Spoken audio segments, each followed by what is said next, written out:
প্রিয় দর্শক, আমরা এখন যাচ্ছি চট্টগ্রামের ধানের গোলার পাশ দিয়ে। এই ধানের গোলার নাম রাঙ্গুনিয়া উপজেলার গুমাই বিল। এটি চট্টগ্রামের শস্য ভাণ্ডার বা ভাতের ভাণ্ডার হিসেবেও পরিচিত।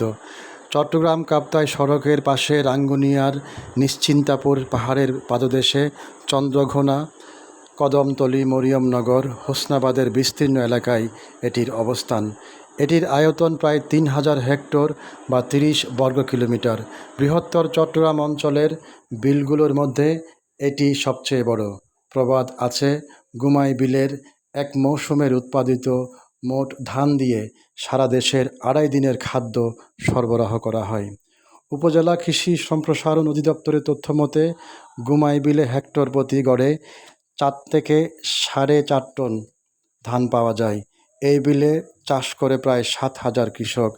ধান কাটার মৌসুমে নেত্রকোনা, নোয়াখালী, ময়মনসিংহ, রংপুর এবং চট্টগ্রামের সাতকানিয়া, বাঁশখালীসহ দেশের বিভিন্ন স্থানের কৃষি শ্রমিকেরা গুমাই বিলে ধান কাটার জন্য এসে জড়ো হয়।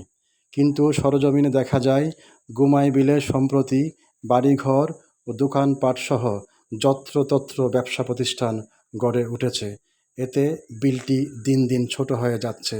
প্রশাসন এখনই কঠোর পদক্ষেপ না নিলে চট্টগ্রামের এই শস্য ভাণ্ডার একদিন হুমকির মুখে পড়ে যাবে।